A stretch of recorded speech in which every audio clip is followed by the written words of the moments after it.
aqui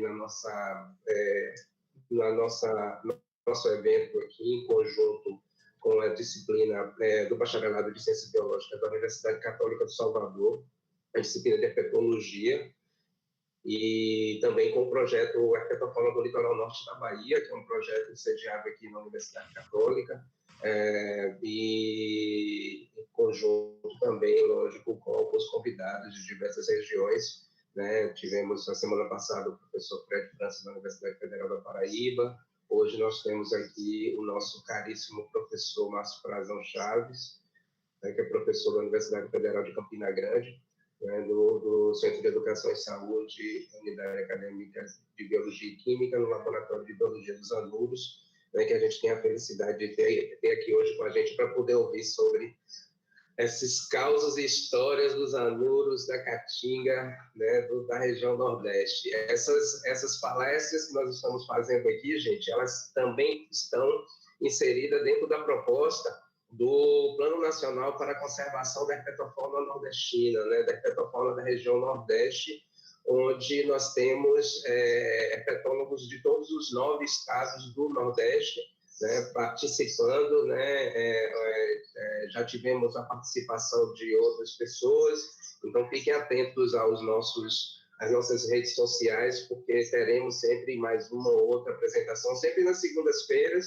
né, ou pela manhã, ou às 17 horas, a gente tem procurado intercalar, né, para oportunizar para aqueles que não podem pela manhã assistirem à noite ou à tarde, tardia.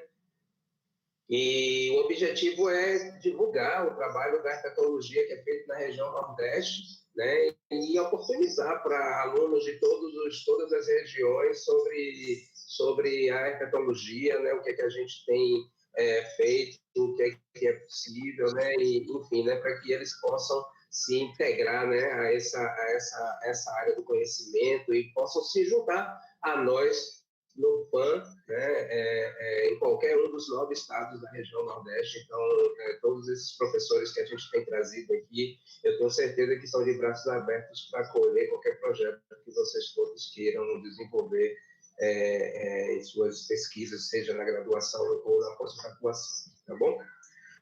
Então, dou as boas-vindas a todos. Essa apresentação ela também está sendo transmitida nesse momento ao vivo no YouTube, né, e que é só colocar lá Herpetofauna LNB, e aí você encontra o canal da gente, né, Herpetofauna LNB, e está nesse momento sendo transmitida, vai ficar também lá disponível para quem quiser assistir depois, tá certo? A gente estabeleceu algumas regrinhas, né, para a gente conseguir conduzir o trabalho direitinho, então deixamos nossos microfones desligados ao longo da fala do nosso professor Márcio Frazão, e no final aí a gente abre para bater o papo, ouvir, perguntar, enfim, né, tirar dúvidas, né, um momento. Aproveitem muito que esse cara aí conhece muito da teologia dos anuros, né, ele tem muito para trazer para a gente e podem ter certeza disso. E é isso, né, agradecer aos colegas, né, de outras áreas, de outras regiões, de outros estados, outras cidades que estão aqui na sala. Depois a gente bate papo com todos para não tomar muito tempo do professor Márcio, e para não deixar o café dele esfriando, que eu sei que ele está com a xícara de café ali. Claro, né? E falar de comunidade de Anuro, de Caatinga, pro cara, que é o cara de toda a herpetofauna da Restinga, eu me sinto aqui virado feito um caboclo. Pare com isso. Pelo convite, meu amigo Moacir Tinoco.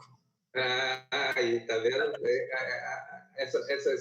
Essas introduções que o Márcio faz são realmente fantásticas. Aí, ao longo da fala dele, eu tenho certeza que ele vai trazer mais para a gente.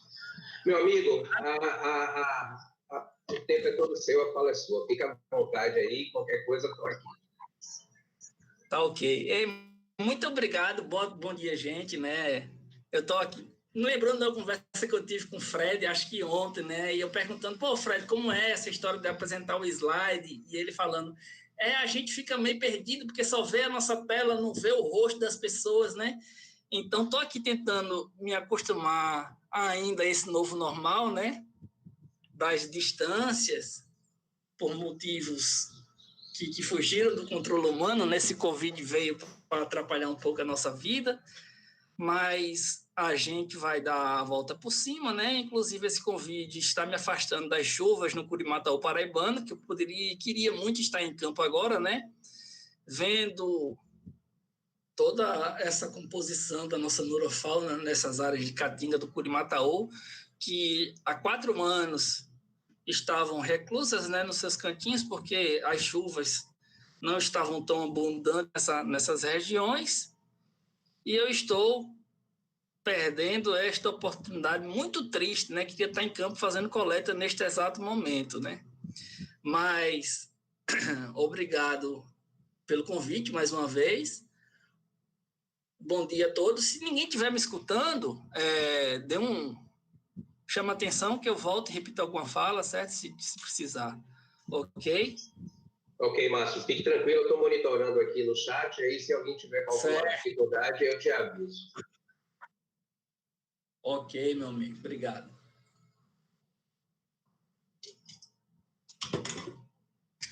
Quando a gente pensa no anuro, né, a gente tem na cabeça que nós estamos falando de vertebrados terrestres que dependem muito de água e muito de umidade para sobreviver, né? São animais que têm uma fase larval aquática e mesmo na fase adulta, por conta de toda a fisiologia da respiração cutânea, né, é um epitélio de revestimento muito fino, bastante vascularizado e que denota, né, de uma quantidade de umidade relativa para que hajam as trocas gasosas entre toda a estrutura interna do animal e o seu ambiente, precisa de umidade. Então, esses caras são muito dependentes de umidade e muito dependentes de massas de água para a reprodução, para o seu crescimento, para a sua sobrevivência.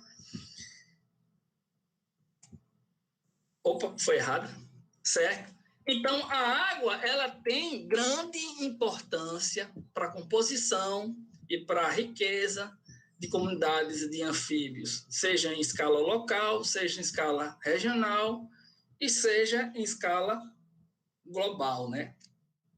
E aí a gente pode ver muitas comparações e muitos trabalhos, certo? Aqui foi um trabalho que a gente fez se eu não me engano, em 2011, no município de Cuité, onde a gente pegou um ciclo de chuvas, excepcional, muito seja da vocalização desses animais e das abundâncias de espécies, estão correlacionadas com a formação de corpos aquáticos e principalmente para os níveis de chuva que a gente observava nessa região. E a gente também, comparando aqui, uma espécie, não, macrosterno, também coletado na área já mais recentemente, em 2015, vários aspectos morfométricos que a gente pode remeter a muito do comportamento fisiológico desse indivíduo, também está correlacionado fortemente aos níveis de chuva e, consequentemente, a formação de corpos temporários de água para essa região. Mais uma vez, ali era macho, aqui é fêmea, né? A gente vê que tem significância, né? A correlação entre a pluviosidade e vários aspectos, sejam de fatores de condição, de índices de desenvolvimento de gônadas, de índices de desenvolvimento hepático e da acumulação de corpos gordurosos, né? Como estratégias de manutenção da taxa reprodutiva, como estratégia do investimento de crescimento no ganho corporal ou do incremento de peso dentro do indivíduo e da população de indivíduos que foi amostrada, certo? Toda a dinâmica energética para os momentos em que haja escassez de alimento ou escassez dos corpos aquáticos, certo? Esses animais sempre estão muito bem condicionados a essa flutuação nos valores de pluviosidade nas áreas que eles ocorrem, né?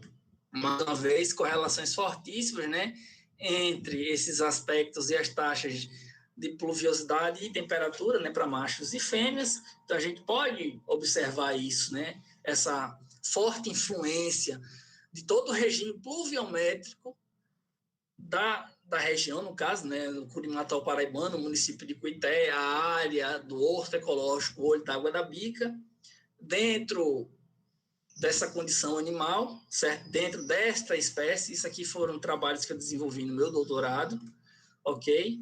Então, mais uma vez, a influência, né, dessa dinâmica em fatores energéticos e reprodutivos, isso aqui foi um capítulo da tese que a gente publicou no Anais da Academia Brasileira de Ciências, né? Está lá para quem quiser dar uma olhada, né? Aqui também falando um pouco, né, de todo o processo de espermatogênese também, que a gente verificou forte influência do regime de chuvas e temperaturas nesta atividade. Então, não só observando os comportamentos de vocalização, de amplexo, presença ou ausência de ovos, presença ou ausência de ninhos, presença ou ausência de girinos na água, mas também como uma avaliação das estratégias reprodutivas correlacionadas às atividades de chuva e os regimes de temperatura da região. A gente também verifica e avalia essa forte influência que o regime climático exerce sobre estas comunidades, né? Cara, e aí a gente vê, né? Porra, a Caatinga sempre passou para a gente, né? Se você for pegar os filmes, ou se for pegar as obras literárias, você for pegar as séries, as novelas, o que a mídia, o que a TV mostra, principalmente o pessoal do Sul-Sudeste, a gente já está mais ciente dessa relação, a gente vê um cenário de muita escassez de água, né? A região do semiárido brasileiro, a nossa grande Caatinga, né?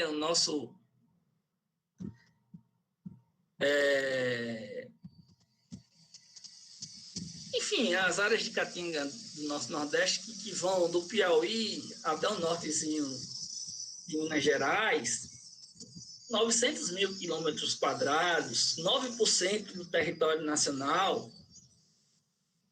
se identifica dentro dessa condição de seca extrema, né? E aí a gente, como que é um pouco dessa biodiversidade de anuros, né? Como que isso se comporta? Como que pode, num perfil fitossocial desse tão seco, a gente encontrar anfíbios anuros? E sempre ficou essa pergunta que moveu a herpetologia nordestina, principalmente dentro do segmento que estuda os anuros, né? Dava a entender que a gente tinha uma biodiversidade muito baixa, né? E eu vou mostrar até para vocês como que isso foi evoluindo no passar dos anos, né? Em números bem pontuais. Então, as caatingas do Nordeste do Brasil, elas estão localizadas em depressões inclináticas. Porém, a gente tem algumas exceções que são a cereja do bolo, na minha opinião, para toda essa estrutura da nossa biodiversidade de anfíbios anuros e de lagartos, mamíferos e aves, mas principalmente anfíbios anuros, né? A gente tem a Chapada do Baixo do Raso da Catarina, a gente tem a faixa do Planalto da Borborema, na Paraíba, onde tem um brejo de altitude lindíssimo, certo? Que é a Mata do Pau-Ferro, no município de Areia. O Brejo Paraibano é uma região lindíssima. E a gente tem o platô do Apodi, no estado do Rio Grande do Norte, né? Sendo exceções a essas depressões interplanáticas, e que nessas áreas acumulam-se muitos brejos de altitude.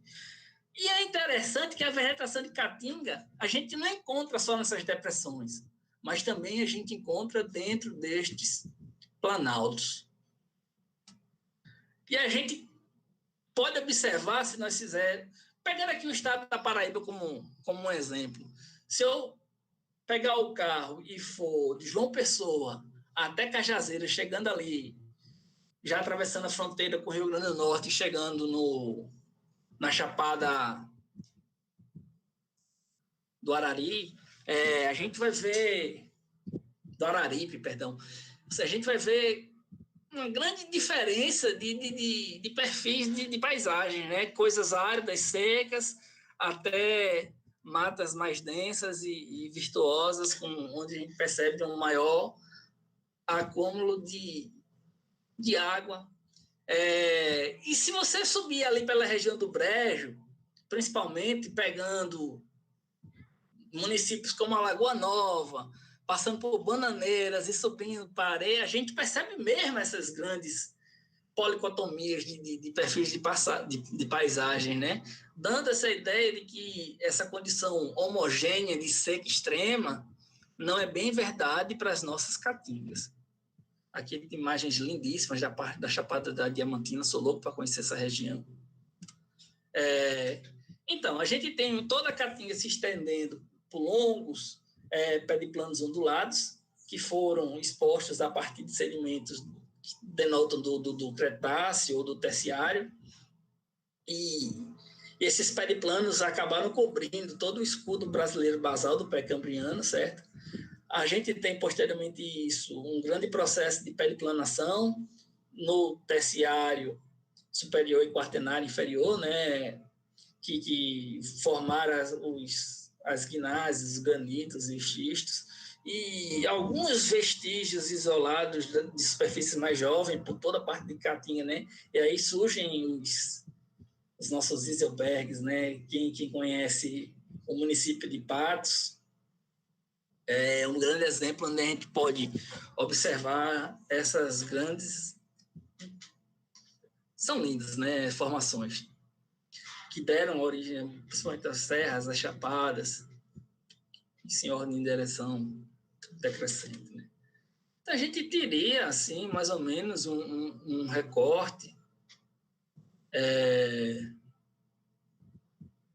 dessa estrutura, né? Relação fortíssima entre vegetação e geomorfologia, dando ideia de vários tipos de caatingas, né? Florestas de caatingas encontradas em serras, cerrados na superfície sul-americana, mais ao ladinho aqui, florestas de caatinga ou florestas em costas secas, caatingas arbustivas, florestas tropicais, enfim, floresta de galeria. Bem, toda essa discussão das formações das nossas caatingas, tem um livro que eu sempre recomendo, né, das primeiras literaturas que tratam mais direcionada a esse bioma, né, que é o livro do Tabarelli, professor pernambucano, certo? 2003, e mais recentemente eu trago os dados de publicações mais recentes, né? Tem um capítulo do professor Adrian Garda que resume muito bem como que foi a evolução deste conhecimento, principalmente para a fauna de anfíbios anuros, e também eu recomendo a leitura desse trecho para vocês, certo? Então, a gente tem, baseado nisso, um dos climas mais complexos do nosso país, né? Que também acabam por ajudar esses diferentes fisiomas e relevos, né? Basicamente, em virtude da associação de dois sistemas, né? Os alísios do Nordeste, os alísios do Sudeste e chuvas em diversos períodos do ano e principalmente em diferentes quantidades, principalmente em diferentes quantidades, que vai variar de 600 milímetros, né, até 1.500, 2.000 milímetros nas regiões mais secas e mais áridas. Pra vocês terem uma ideia, no Curimataú paraibano, que é o local que eu pesquiso, que eu trabalho, que eu leciono, a gente tinha boas pancadas de chuva, teve boas pancadas de chuva até o ano de 2012. Passamos quase 5 anos com chuvas bem ralinhas e bem escassas, que modificaram bastante a nossa paisagem, certo? Modificaram bastante. a composição da nossa fauna de anfíbios anuros, né? Então, a gente percebe essa grande flutuação nessa diversidade, muito em razão desse regime de chuvas. E agora, novamente, voltamos a um ano em que a gente está tendo grandes pancadas de chuva aqui na região da Paraíba, principalmente na região do Curimatau paraibano, e já se observa, certo? Essa resposta é muito rápida, né? Essa sucessão de paisagens, né? de florística da região e também essa recomposição das nossas comunidades de anuros. É engraçado que você vê nas casas, as pessoas tiram fotos e mandam para mim, né? Que bicho é esse? Eu nunca vi esse bicho, um Ptecorpus nordestinos. Que bicho, porra, que sapo bacana. Aí é um Ceratópsis juazeirense. E essa fauna começa a trocar interação com as pequenas cidades. Começa a aparecer no banheiro da pessoa, começa a aparecer na cozinha de uma casa, né? Justamente buscando, né, esse conforto ecológico, né? Alimento fácil, não tem predador, tem uma umidade constante, tem muito mosquitinho que fica rondando ali, ele consegue predar.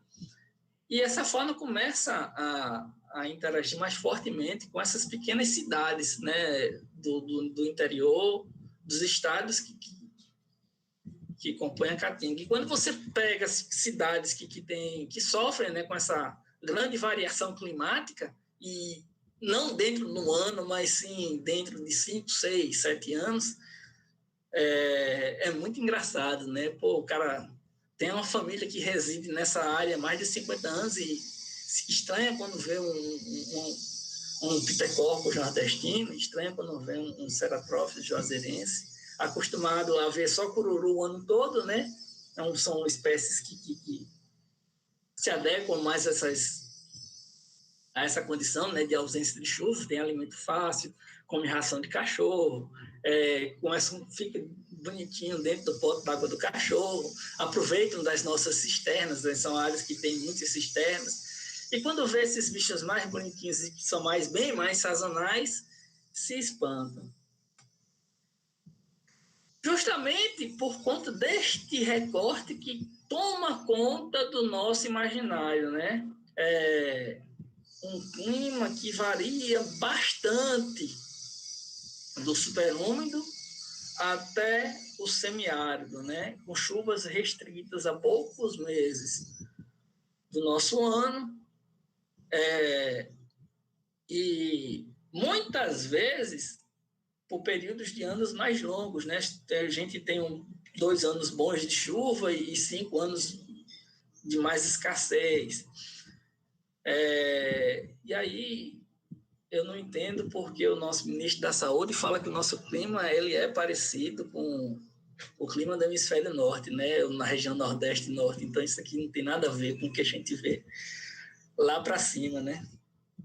A disponibilidade de água, ela é um fator determinante para a vegetação, para a exploração humana, para os recursos naturais, certo? E que isso, historicamente, ao longo de muitos anos, vem sendo usada de forma errada. Técnicas de manejo de recursos de água completamente defasadas, fora do padrão aceitável para essas regiões, que só fizeram aumentar o desgaste de solo, as zonas de desertificação, a pobreza das nossas populações humanas, perda de habitat, perda de biodiversidade, certo? E a Bahia, não sei se vocês sabem, a Bahia, ela dá um dos melhores exemplos de agricultura sustentável, né? Aquela região lá dos caucaus, que trabalha com permacultura, com agroecologia, e que consegue atrelar, associar a preservação dos nossos bioecossistemas, a preservação da nossa biodiversidade com o manejo de solo e o manejo de água fora do comum, né? Então, e que isso tem sido repassado e e levado para outras populações humanas em outros estados do nosso país. Eu estou iniciando uma parceria com um professor recém-chegado no nosso curso de biologia, que ele é da formação agroecológica, e a gente está escolhendo áreas bastante degradadas para trabalhar na recuperação dessas áreas com princípios de agroecologia, né, levando a contrapartida da melhora econômica para as populações que vivem ali, que basicamente são assentamentos, certo? É terra que ninguém quer, dá para assentamento. E aí a gente está recuperando essas áreas com princípios de agroecologia e acompanhando toda a sucessão da biodiversidade dentro dessas áreas, né? E eu estou perdendo dado de coleta por conta da quarentena. Espero quando que a gente chegue pós-quarentena e a gente veja uma exuberância, né, que antes não tinha naquelas regiões. Mas, enfim, isso é motivo de discussão para outros temas, certo? A gente tem um razoável sistema de rios nessas regiões, né? São Francisco, o mais importante dele, o Rio Paraíba.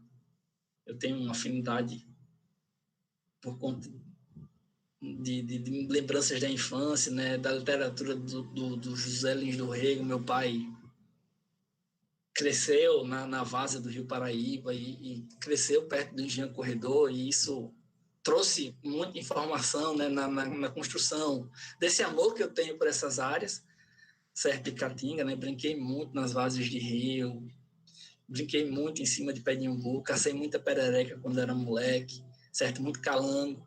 O Atlântico Norte e o Atlântico e os rios do Atlântico Leste, né? O São Francisco é o maior da nossa região, né? Vocês sabem que ele nasce lá na Serra da Canastra, no estado de Minas Gerais, e percorre quase uma extensão de 2.700 quilômetros, né? Atravessa o estado da Bahia e vai lá desaguar na fronteirazinha com o estado do Pernambuco. Um pouquinho da nossa vegetação, né? Caatinga, Tupi-Guarani, Floresta Branca, que é o que caracteriza, né? O que é que está no nosso imaginário, que é o que se pensa, né? Quando a gente fala de Caatinga, e que são esses arbustos secos, né? De aspecto brilhoso, mas que tem uma capacidade de recuperação quando resiliência, né? Um termo que muita gente adota, né? Um termo muito bonito. Aí quando chega a chuva, né? Essas paisagens se transformam, né?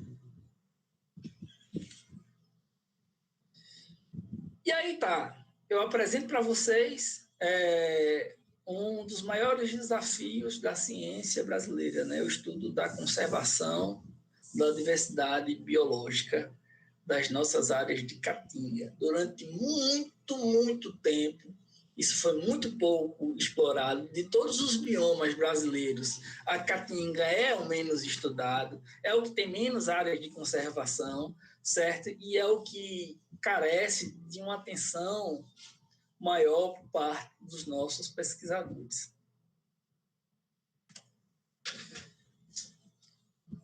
Trago também 4 motivos que são interessantes, né? É a única grande região natural brasileira, todos os seus limites estão dentro do nosso território, certo?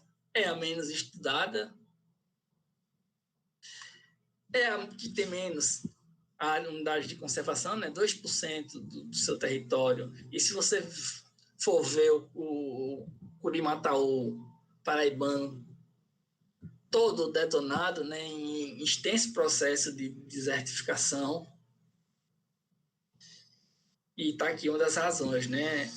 O uso insustentável dos recursos naturais, que provocou essa grande alteração e essa grande deteriorização ambiental dessas áreas de Caatinga, né? Então, vocês percebem, dentro desse recorte, que está lá no livro do Tabarelli, em 2003, isso aqui de 2003, certo? Qual a imagem que a gente vai ter agora, né? Então, a Caatinga ela é fortemente antropizada, com muitas áreas de desgaste de solo, muitas áreas que já estão em extenso processo de desertificação, muitas áreas que agregam pobreza, certo? Muitas áreas que trazem muita desigualdade social.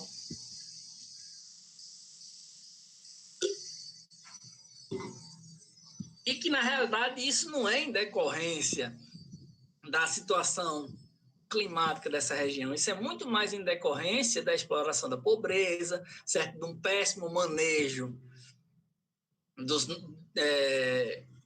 solos e suas biodiversidades.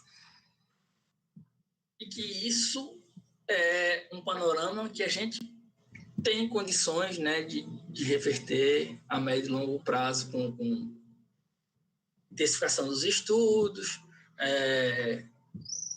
com novas práticas, com estratégias de conservação. E a gente já encontra, né, hoje, né, muito mais pesquisadores voltados a esta região. A gente ganhou, né, bons pesquisadores do Brasil afora, né? Eu posso citar o professor Daniel Mesquita, o professor Adrian Garda, o meu amigo Frederico, que está aqui assistindo, não sei se os outros estão, mas foi uma galera que quando se dedicou, que veio para cá, né? Então isso deve-se muito ao processo das expansões universitárias, que conseguiram ainda alocar dentro dessas regiões mais interioranas, né, universidades e os grupos de pesquisa, então, começaram mais fortemente a entrar nessas regiões, né? E aí também vou mostrar mais na frente, né, como que isso resultou no conhecimento da nossa diversidade, da riqueza dos anuros nessas regiões, certo? Então, quando a gente fala em anuro de Caatinga, certo? A gente tem, dentro dessa perspectiva, né, trabalhos que estão disponíveis, descrições de inventários, compilações de informações sobre os estados, e, como eu falei, né, um aumento muito crescente na densidade de pesquisadores no Nordeste do Brasil, que levou a este perfil, né? Em 2003, você pegava na literatura e tinha lá, né, essa ideia de que a gente tinha, ocorrendo em áreas de Caatinga, apenas 48 espécies de anuros. Em 2012, a gente já teve um salto significativo, né? 56 espécies de anuros reconhecidas para as regiões de Caatinga. O professor Adrian Garda, no seu capítulo, que consta no livro do mais recente das Caatingas, né, do Tabarelli, do professor José Maria e da Inara Leal, né, um salto praticamente a gente tem esse número dobrado, né, 98 espécies reconhecidas de anfíbios anuros que ocorrem em áreas de Caatinga, né? Aqui eu trouxe alguns repositórios online que vocês podem fazer suas pesquisas, seus levantamentos de dados, que vocês vão encontrar muitos inventários lá, né? Cara, esse número, ele dobrou, né? Principalmente quando a gente teve a inclusão dentro das zonas de exceção climática, como parte da Caatinga, né, que eram faunas que outrora a gente encontrava na Mata Atlântica e na Amazônia, né, nas regiões que a gente chama de enclaves mésicos, perdão. A garganta vai ficando seca, as palavras vão meio que travando na boca. Tomar um golo d'água aqui. Então, e principalmente com o estudo dessas áreas, né, essa riqueza de espécies que iam de 48 praticamente dobraram em termos de quantidade, né? E imagina, com uma intensificação dos estudos nessa área, né, o que a gente ainda pode encontrar. A gente ainda tem muitos complexos de espécies que estão sendo estudados, que têm vários problemas taxonômicos. Recentemente, o grupo das filomedusas, né?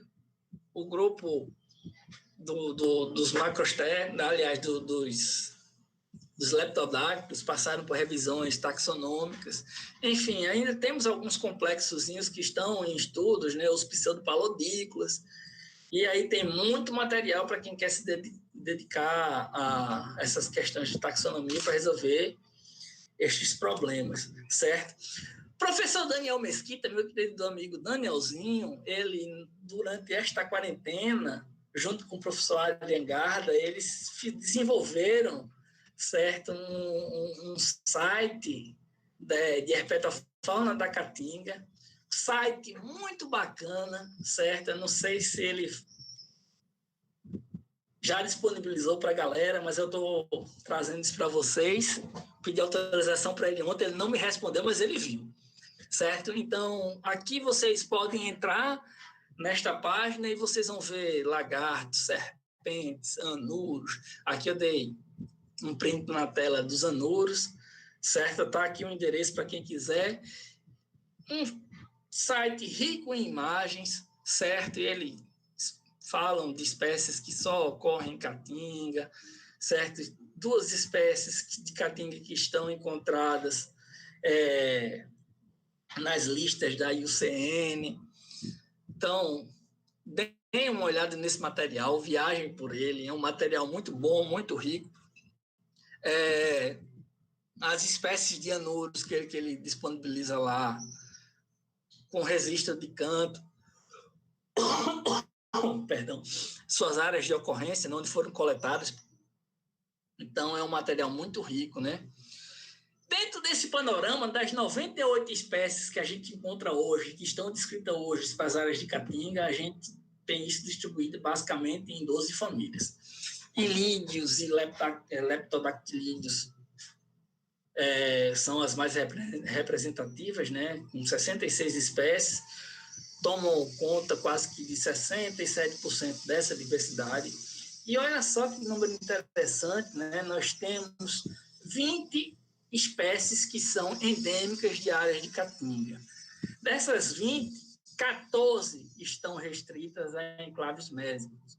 12 estão aí na Chapada Diamantina, certo? A gente tem 4 para o estado do Ceará, Ceratrophis juazeirense, Proteratrophis camarache, Proteratrophis áridos e o Catonéfon ari, são espécies endêmicas associadas em áreas de várzea, o que bota abaixo tudo aquilo que a gente tinha de ideia nos anos de 90 e no início dos anos 2000, que a Caatinga era pobre dentro desses padrões de diversidade, né? Uma área árida, uma área com escassez de chuva e que apresentam essa diversidade maravilhosa, né? 98 espécies, um índice de endemismo relativamente significante e que dentro disso, né, a gente vai encontrar várias estratégias de sobrevivência, várias estratégias reprodutivas, que precisam ser estudadas, que precisam ser entendidas, que precisam ser divulgadas para que a gente consiga entender melhor as nossas caatingas e que a gente consiga manejar de forma mais de forma melhor, né, essas regiões. A gente tem ainda 4 espécies associadas a ambiente de baixadas, né, dentro dessa característica de caatinga seca mesmo, certo? Um regime semiárido ou regime bem desértico. A gente também tem 3 espécies distribuídas quase que exclusivamente para caatinga. Se a gente usar um critério mais rigoroso de classificação, de identificação e classificação, porque elas estão pontualmente fora dessas bordas, né, dessas margens, já entrando no Mata Atlântica, pegando um pouquinho de cerrado, a gente ainda consegue colocar 3 espécies dentro desse número de endemismo.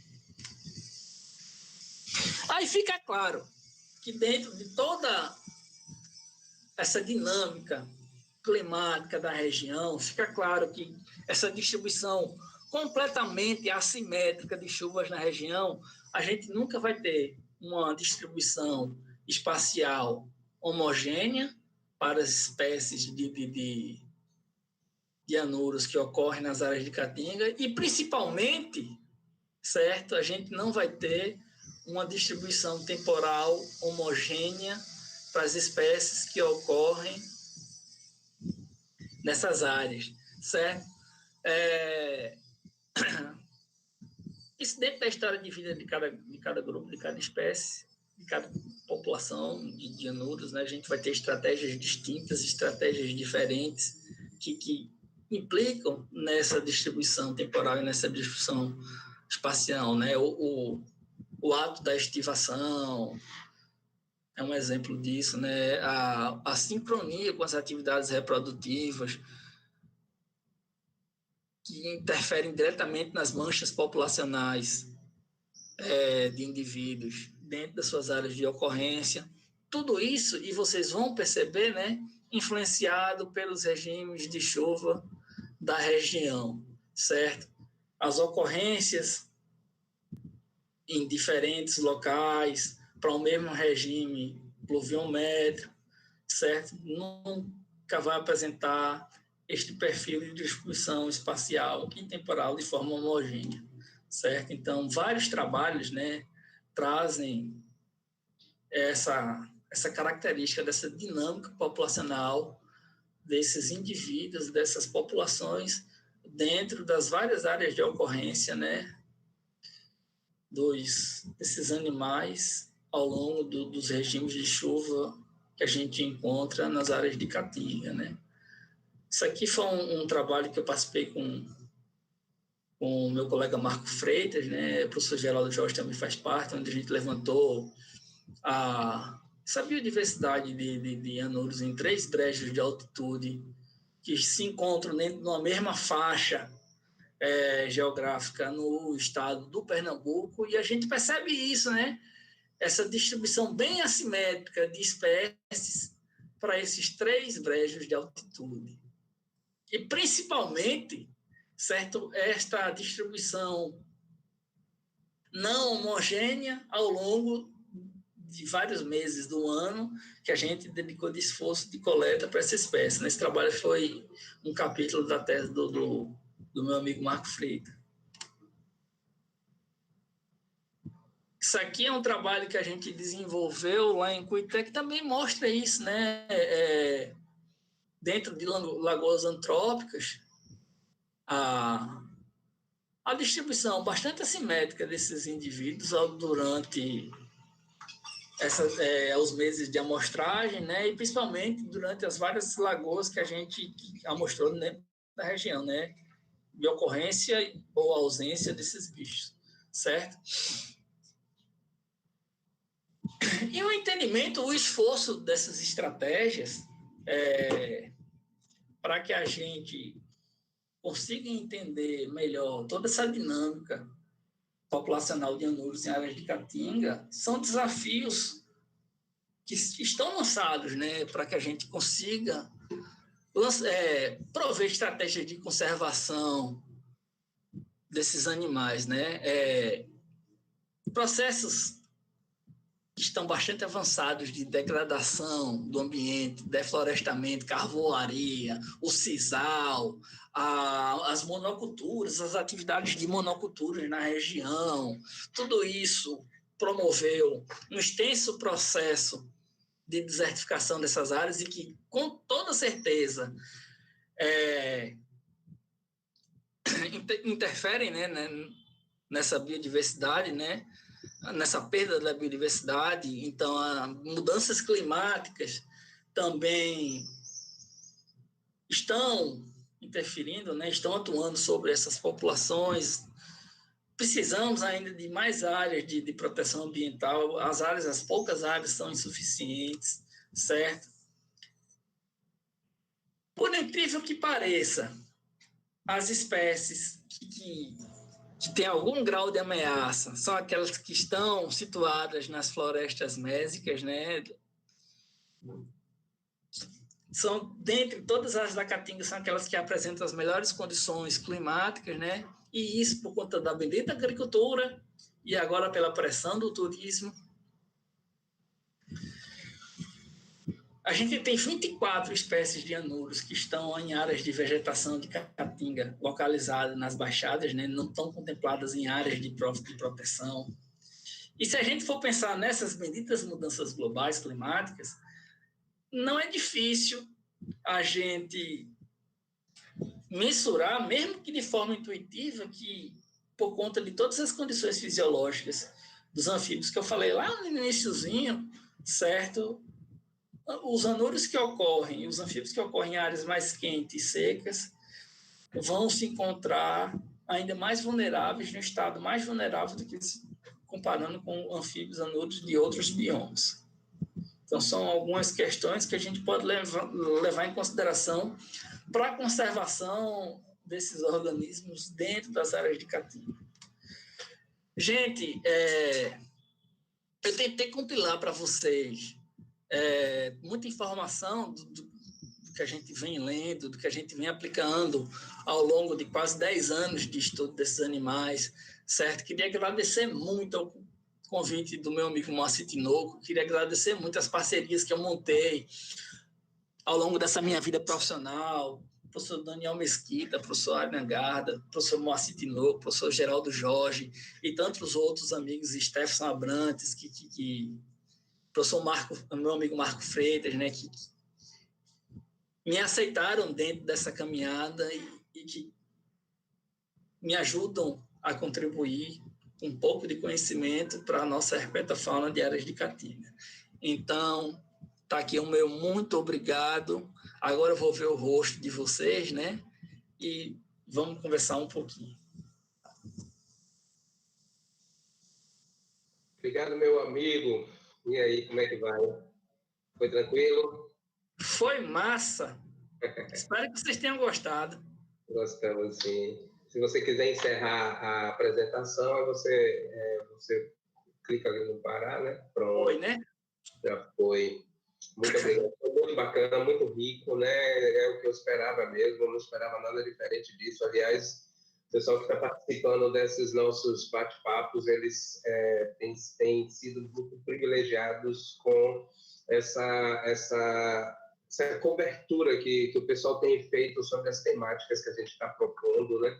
Isso foi assim com o Carlos Abraão, quando ele falou das espécies exóticas, numa live também, com o Fred e agora com você, né? Então a gente tem sido muito feliz com essas falas e o material riquíssimo que vocês estão trazendo, assim, tá muito bacana, tá muito bom.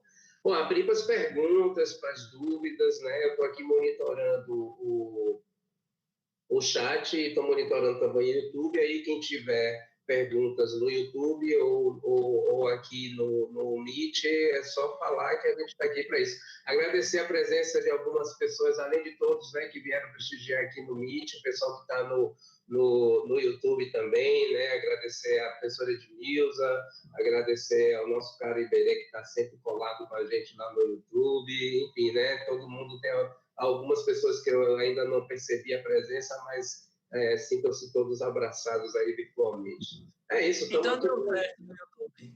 Deu certo, tá lá, tá acontecendo. Coisa boa. Vamos lá, vamos ver o que aqui o pessoal tem Tem alguns comentários que já foram feitos ao longo da tua fala, né? Eu mesmo comentei que você falou sobre as cabrucas do sul da Bahia, né? As cabrucas ali do cacau, né? Aquele sistema florestal, agroflorestal, é um sistema muito interessante mesmo, né? Eu tive a oportunidade de trabalhar ali algumas vezes e, nossa, é impressionante como tem anuros assim, nossa, é muito rico, é muito rico. Não só os anuros, mas os lagartos também, né? Tem muito bicho nessa, e as serpentes, sem dúvida. Não, para réptil e anfíbio, o sistema cabruca foi muito positivo, né? Tem sido, né, na verdade, né, ao longo desses anos todos. Eu conheci esse tipo de sistema num documentário da TV Escola, né? Um alemão que ele veio para cá com o soldo da guerra, né? Ele comprou algumas áreas que o pessoal tira até chacota, né? Pô, tu não vai conseguir nada com isso. Isso é a área muito árida, isso não dá nada, né? E hoje o cara fez o que fez, né? Tanto para conservação e recuperação ambiental, quanto até para geração de renda, né? Qualidade de vida. E isso fica e serve de exemplo para muita gente. Eu acho que é o Ernest. Com técnicas equivocadas. Acho que é o Ernest. É o Ernest. É o Ernest. Eles reflorestaram, eles pegaram um topo de morro assim, completamente pelado, sem vegetação nenhuma, e eles reflorestaram tudo. E eles têm um dos principais exemplos de sistemas agroflorestais do nosso país. É uma belíssima área que eles replantaram. Eu conheci lá, muito bacana mesmo.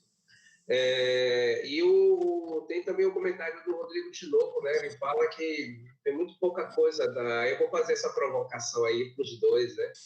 O Rodrigo falando que tem muito pouca coisa dos anuros dos bichos da Caatinga lá no herpeto.org. E aí, falta o quê para a gente promover que esse material apareça lá? Deixa aí o microfone aí para vocês falarem. E aí, Rodrigo, beleza? Eu tenho algumas imagens aí, a gente... Só até uma coisa que surgiu agora nesse período de quarentena, junto com meus alunos, eu estou com uma safra nova de alunos, e aí, para essa galera não morgar, né, não perder o ânimo, a gente está tentando fazer um levantamento das espécies e publicar, quem sabe, um livro, né, sobre as espécies da herpetofauna do nosso Curimataú paraibano, né? A gente está num processo ainda de levantamento bibliográfico, estamos conversando pontualmente com alguns colaboradores, os meus queridos amigos, né, já estão convocados e convidados, né, o Rodrigo Tinoco e o Moacir Tinoco, sintam-se convidados para fazer parte dessa empreitada, certo? E vamos tentar mudar um pouco esse panorama, né? Eu acho que uma expedição, Rodrigo, e aí? E é que a gente começa mesmo a planejar ela? Porque eu já estou planejando com o Márcio uma expedição para a região dele, então bora logo, vamos, demorou. Eu garanto a casa com churrasco. E a cerveja. Opa!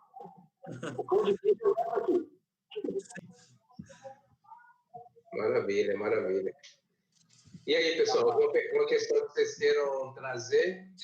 O Rodrigo Tinoco postou 2 links aqui bacanas do herpeto.org no chat. Por favor, dá uma olhadinha, conheçam. Quem não conhece, não percam o rastro desse site aí, que é maravilhoso, viu?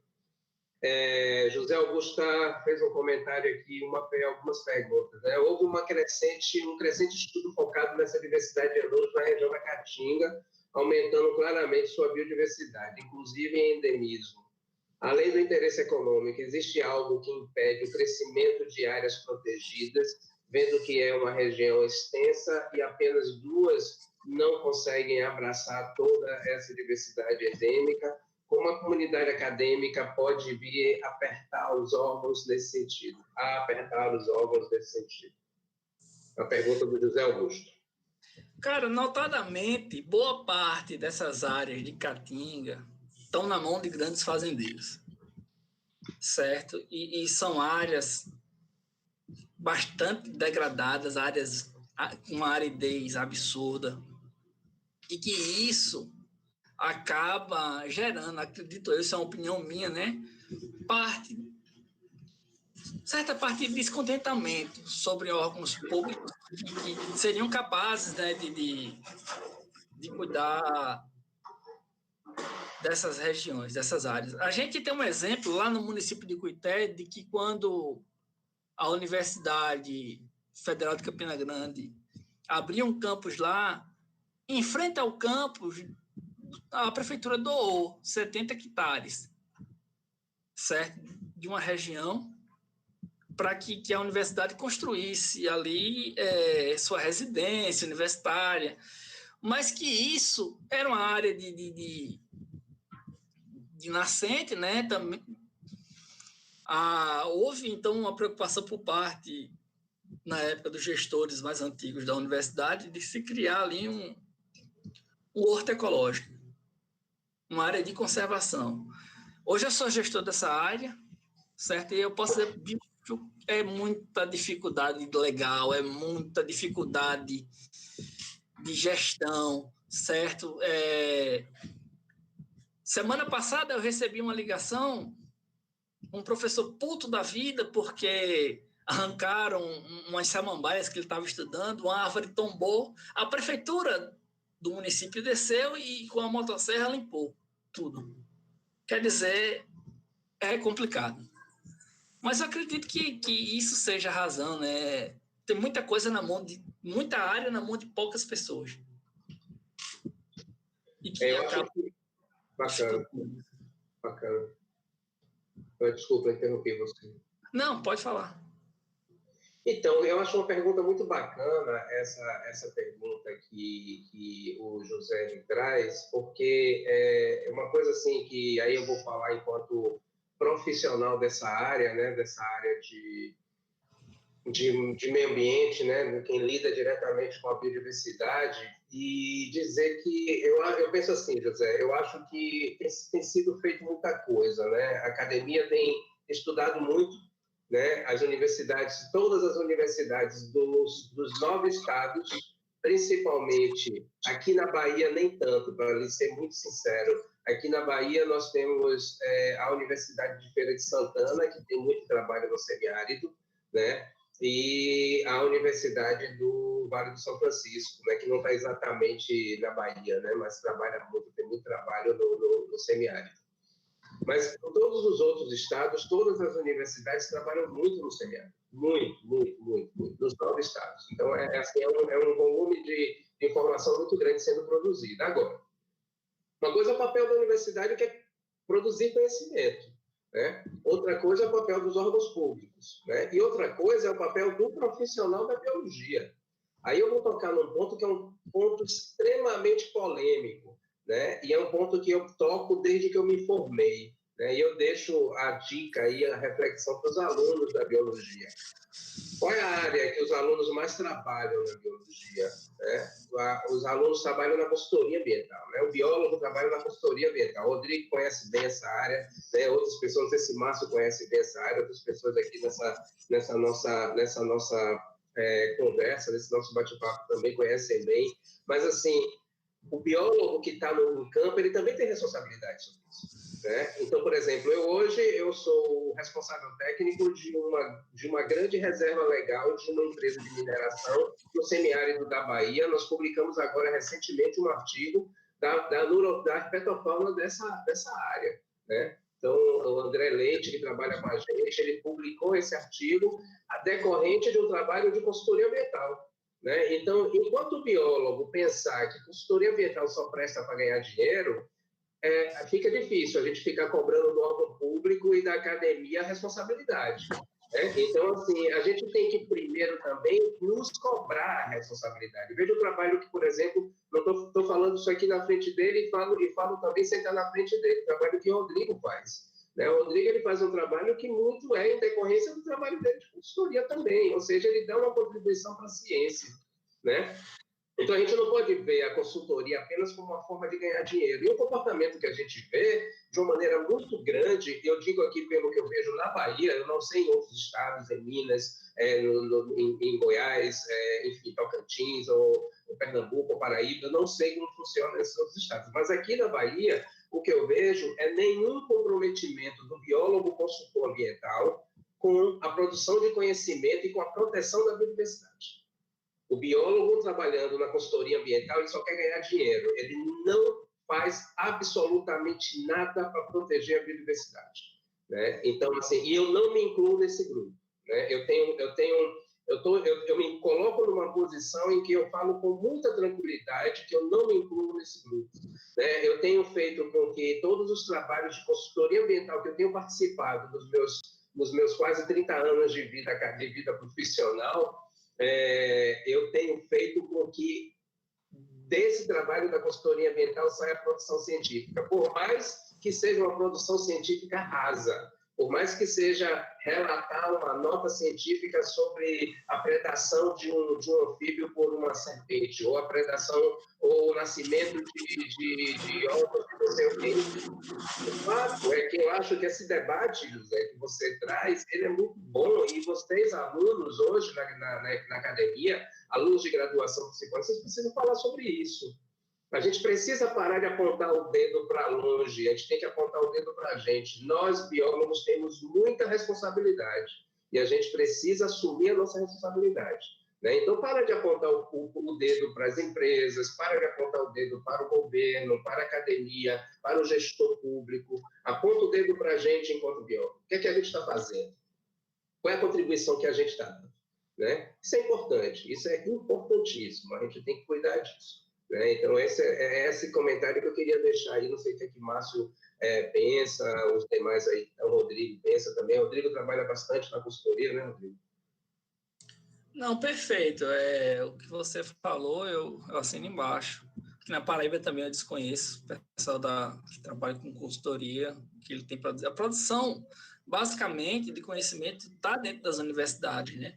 E a Paraíba, ela é um dos estados desse país, e principalmente do Nordeste, que conseguiu povoar de forma bastante estratégica toda a sua extensão com universidades públicas, né? Que trouxeram pesquisadores, que agregam alunos. Então, antes, um jovem de 18 anos, com muito potencial, que estava numa cidade de 4 mil, 5 mil habitantes, dificilmente ele conseguiria entrar dentro da universidade pública. Dificilmente o nosso país iria descobrir o potencial desse camarada, certo? E a Paraíba, ela conseguiu, durante o processo da expansão universitária, né? Por isso que com tudo que se discute, eu sou um fã do governo Lula. Ele teve essa sacada, certo? Distribuir dentro da extensão territorial de um estado pobre, se comparado a outros estados, pobre em recursos, não em grandeza intelectual, comparado a outros estados desse país, né, distribuiu de forma bastante precisa universidades ao longo de sua extensão e que promoveu, certo, o conhecimento melhor da nossa herpetofauna, por exemplo. Sim, sem dúvida. Não, eu acho que na academia, antes de passar a palavra para o Rodrigo, acho que ele quer comentar alguma coisa, mas na academia a gente tem hoje no Piauí, né, a gente tem no Maranhão, a gente tem no Rio Grande do Norte, Fortaleza, a gente tem Recife, Paraíba, a gente tem Sergipe, Alagoas, na Bahia, ou seja, todos os estados do Nordeste, na academia, a gente tem herpetólogos, né? Então, é importante que a gente saiba disso, né? E a gente tem mais esse batalhão de biólogos trabalhando também na consultoria ambiental e que precisam dar uma contribuição para o cenário que a gente está vivendo, né? Esse cenário é muito intenso, na Caatinga é mais intenso. Diga lá, seu Rodrigo. Não, com certeza. Meu áudio tá bom? Tá. Deixa eu desligar. É só um adendo que, tipo, para quem trabalha com consultoria, a gente vê muita coisa na internet e tudo mais, né? Tipo, mostrando uma realidade mostrando a consultoria que pelo menos não é a consultoria que eu vivo. Eu trabalho na consultoria já tem uma longa data, aí, pelo menos 8 anos. E assim, 90% dos trabalhos que eu faço é em áreas extremamente já degradadas. Então, a maior parte dos trabalhos é aqui em Minas e Pasto, em regiões assim, que a gente vai basicamente levar a fazenda da espécie. O impacto já está lá, às vezes 200, 300 anos de uma fazenda, alguma coisa do tipo. Mas, quando a gente vai para uma unidade, para uma região um pouco mais conservada, eu sempre tento trazer o máximo possível e colaborar, que eu acho muito importante. E agora o problema que a gente tem na consultoria é que, infelizmente, muitas empresas passam que a gente publique qualquer coisa dos estudos que avançaram. Então, a gente tem que ter um pouco de criatividade, ver o que a gente consegue fazer para a gente poder também contribuir com a ciência sempre que possível. E também não ficando refém, né, das amarras dos contratos de exclusividade, que às vezes a gente não pode publicar nenhuma desse tipo de informação.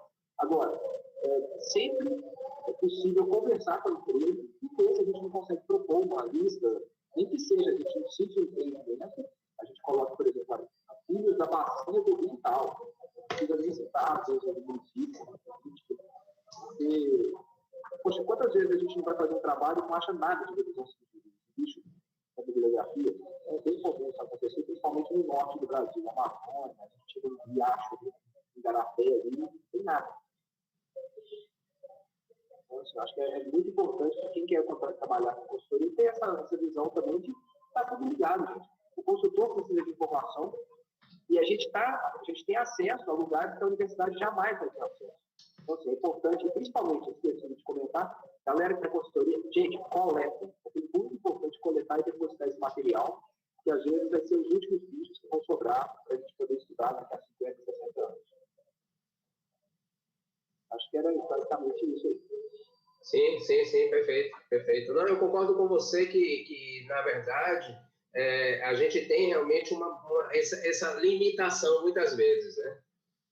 O que é que ocorre? As empresas, elas não permitem que a gente publique, né? Que a gente faça uso desses dados, né? Então, isso é verdade. Mas, assim, eu, na minha história aí, falei para vocês, né?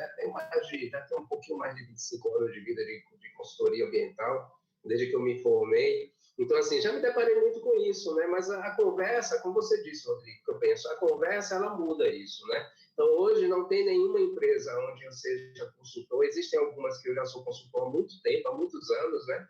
Tem uma mesmo que eu já tenho quase 20 anos de consultoria, que eu sou responsável técnico do monitoramento ambiental deles, né? Então, assim, eles hoje me pedem para fazer isso. Eles me pedem para divulgar o que é feito lá, porque eles hoje entendem a importância disso para o negócio deles, para a gestão. Hoje, essas empresas, elas ganham selo de qualidade. Por exemplo, eu sou responsável técnico de um grande resort aqui em Passaí, aqui no litoral norte da Bahia. Sou responsável técnico desde a implantação dele. Eles são bandeira azul. Eles são uma praia de bandeira azul. E a gestora do resort, ela chega para mim e fala, Moacir, eu preciso que você publique. Eu preciso de publicar conhecimento, porque eu preciso colocar isso nos meus relatórios. Então, assim, eles querem hoje isso. Os empresários, eles entendem isso hoje. E cabe a gente fazer com que eles também compreendam, né? Porque muitas vezes eles ficam com medo, né? Então, acho que já está muito longe da gente a época em que as pessoas escondiam em uma consultoria ambiental a presença de uma espécie ameaçada, né? Num relatório de estudo de impacto ambiental, num relatório de gestão ambiental. Esse tempo já está bem longe, né? Acho que ele já deveria estar, né? Se ainda tem gente na biologia que faz isso, a gente só lamenta. E o Iberê fez um comentário aqui muito bacana também, né? No YouTube, e ele coloca que sobre consultoria vale ressaltar algumas pessoas que juntam dados de consultoria com a academia. Acredito que o maior exemplo é o William Vaz, né, que é pesquisador e já há algum tempo, né, e descreveu várias espécies oriundas de trabalho de consultoria. E vale a pena lembrar que a revista Checklist cresceu muito com publicações de distribuição devido a esse trabalho, o que é verdade, né? Muita gente que publicou na Checklist publicou a partir de trabalhos de consultoria, eu, inclusive. Né? Então, assim, é valiosíssimo a gente entender isso. Né? E nós, biólogos, ainda dentro dessa discussão que o José Augusto provocou, nós, biólogos, precisamos entender isso, que a gente precisa da nossa parcela de contribuição. A gente tem que cobrar, sim, do poder público, a gente tem que cobrar, sim, da academia, mas a gente também tem que cobrar dos nossos colegas, né, que vão fazer consultoria. Às vezes tem dados importantíssimos. Eu, por exemplo, sei de informações sobre espécies que eu trabalho que nunca foram publicadas, poderiam ter sido publicadas, né? E eu não vou publicar porque não é dado meu, né? Mas, assim, eu acho que as pessoas, elas pecam muito por não ter esse interesse em divulgar as informações que elas muitas vezes visualizam, né? Elas veem. Mas muito bacana, muito bacana. O que mais? O que mais que a gente tem de perguntas? Deixa eu dar uma olhada aqui no YouTube, enquanto o pessoal aqui pergunta alguma coisa. Acho que no YouTube não tem nada, não. Fora o comentário do Iberê. Não sei se tiver alguém mais no YouTube que queira fazer algum comentário. E aqui no Meet, alguém quer comentar alguma coisa? Acho que eu queria mostrar só um produto que eu tiro de praticamente todos os trabalhos de consultoria que eu faço que quase ninguém vê. Por favor. Pode mostrar aqui na apresentação? Pode compartilhar, por favor. Rapidinho aqui, é só... E se for no repeto.org, já aproveita e já apresenta para o pessoal o site. Não, beleza. Rapaz, eu não sei mexer direito nesse Meet, não, mas... Você passa o cursor em cima da tela, aí vai subir uma barra branca, e aí a esquerda dela tem assim, apresentar agora. A direita, perdão, tem apresentar agora. Uhum. Aí você clica nesse apresentar agora, é uma janelinha. Aí você clica tela cheia, e aí sua tela vai ser compartilhada. Aí você tem que você tem que minimizar o Meet para você apresentar a sua tela para a gente. Você não vai ver a gente, tá? Você vai ver só a sua tela. A gente vai ver. Agora fecha os nudes antes, né? Fecha os nudes aí. Cuidado tá na tela. Deixa eu ver se eu consigo aqui. Acho que aqui vai dar. Aí vocês me falam, se eu estiver fazendo errado, vocês me avisam. Tá aparecendo aí uma... Não apareceu, agora está aparecendo. Agora está começando aqui. Pronto. Isso. Um branco? Sim. Muito bom. Lindão isso. Eu adoro essas trabalhos que eu faço. Eu faço uma produção assim. Oi? Desculpa. Não, estou falando que eu adoro essas suas pranchas, são maravilhosas. Aí são trabalhos de consultoria, Rodrigo? Todos os trabalhos de consultoria que eu fiz, basicamente, vão estar assim. Eu vou tentar fazer uma prancha e um banner. Mas nem sempre eu posso publicar. Mas ainda assim eu tenho isso para mim por um tempo e depois, quem sabe, no futuro eu consiga trazer esse material. Eu acho importante, às vezes, até que eu já fazer esse material pensando no futuro. Porque daqui a pouco, né, passa, sei lá, 30, 40 anos e aí já não tenho mais problema com essas publicações. Então, por exemplo, aqui, ó, vou para campo, eu sempre faço as fotos com a melhor qualidade possível. Esses trabalhos aqui foi em 2012, quando eu comecei a fotografar. Inclusive aqui, ó, da visita que a gente fez no litoral da Bahia, a gente tem uma pranchinha bem legal. Um arquivo enorme. Aí. Charada. Bacana. Então, assim, às vezes aqui na minha prancha, por exemplo, tem alguma identificação que eu ainda não validei, ou qualquer coisa assim do tipo, mas pelo menos o material já fica pronto para ser trabalhado no futuro. Isso eu vejo que a galera da consultoria muitas vezes não tem esse cuidado, faz o mínimo possível para poder achar que acha que já finalizou.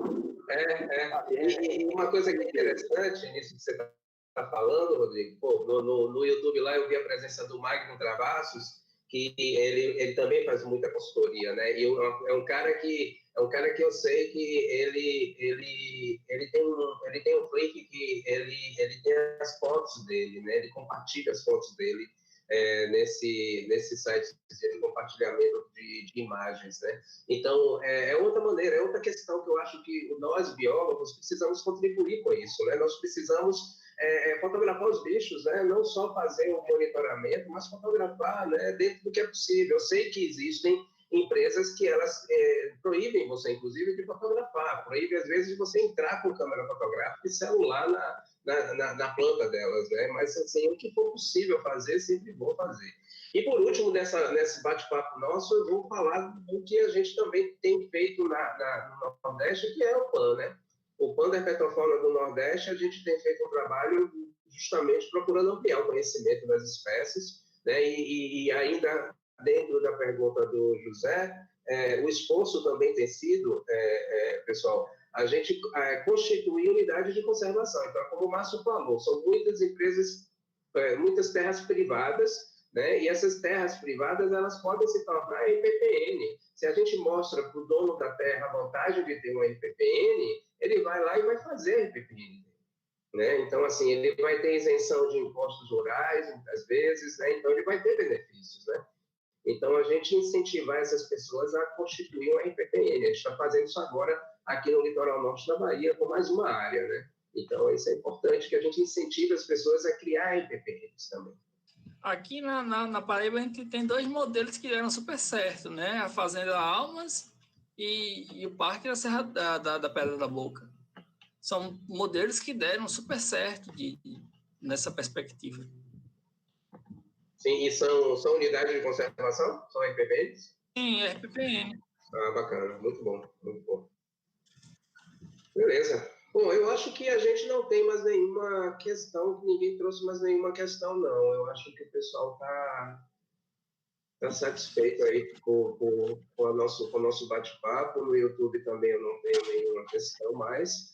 Bom, eu quero agradecer imensamente a todos que vieram, né? Quero agradecer imensamente ao meu amigo Márcio Frazão, né, pela sua disponibilidade, pela contribuição imensa que você trouxe para os nossos alunos de todas as áreas, de todos os locais aí, não só aqui em Salvador, né, mas assim de todos os locais que eles apareceram. Agradecer e espero que eu possa ir fazer essa visita aí logo, logo. Estou doido para conhecer essa região aí que eu não conheço da Caatinga, a Caatinga que eu sei que é diferente da nossa, né? Eu estou aqui na região, como você colocou na sua apresentação, do Atlântico Leste, né? A região da Caatinga do Atlântico Leste, que é bem diferente da região que você está, né? Que é uma região até mais parecida, talvez, com a porção do Piemonte, da Chapada Diamantina, né? Enfim, mas é bem diferente da Caatinga que a gente tem aqui onde eu trabalho, né? Eu faço monitoramento de uma Caatinga aqui no Nordeste da Bahia, né? Já desde 2005, né? 2015, perdão, e assim, é um trabalho muito bacana que eu gosto, mas é uma Caatinga bem diferente dessa aí que vocês têm. Então, eu quero muito conhecer, espero que eu possa ir. Quando eu for, eu vou chamar o Rodrigo para ir com a gente fazer uma expedição de campo lá, desde que ele traga o torresmo de barriga, para a gente poder fritar e comer lá no churrasco que o Márcio vai dar, eu vou gostar muito. Meus amigos, obrigado a todos. Lembrar aí, já fazer uma chamada para vocês. Próxima semana nós teremos nosso colega e amigo Daniel Mesquita, da Universidade Federal da Paraíba, que vai falar sobre a conservação dos lagartos da Caatinga, e no Nordeste como um todo, né? Então, não percam, vai ser segunda-feira, às 17 horas, vai ser via YouTube, tá? Então, vai ser lá no nosso YouTube, a gente vai também transmitir ao vivo para perdão, vai ser no Instagram e a gente vai transmitir ao vivo para o YouTube da mesma maneira que a gente tem feito sempre. Então, contamos com a presença de vocês. Mais um convidado aí do Plano da Herpetofauna do Nordeste, que vai falar com a gente aí sobre os trabalhos dele, que são muitos trabalhos com conservação de lagartos da Caatinga, beleza? É isso, meu amigo Márcio. Quer dizer algumas últimas palavras aí? Agradecer o convite, né, a oportunidade. Sempre que quiser, estou à disposição. Você é amigo, é uma pessoa muito querida, certo? Obrigado por estar discutindo um tema que me agrada muito, né? Eu gosto muito da Caatinga, eu gosto muito da herpetofauna. E quando a gente faz o que a gente gosta, né? Não é trabalho, é prazer. Então, sempre que quiser, estamos à disposição, viu? E eu estou aguardando ansiosamente todos vocês lá para a gente fazer essa mega expedição. Vou. Tem muita coisa bacana lá para a gente descobrir e divulgar.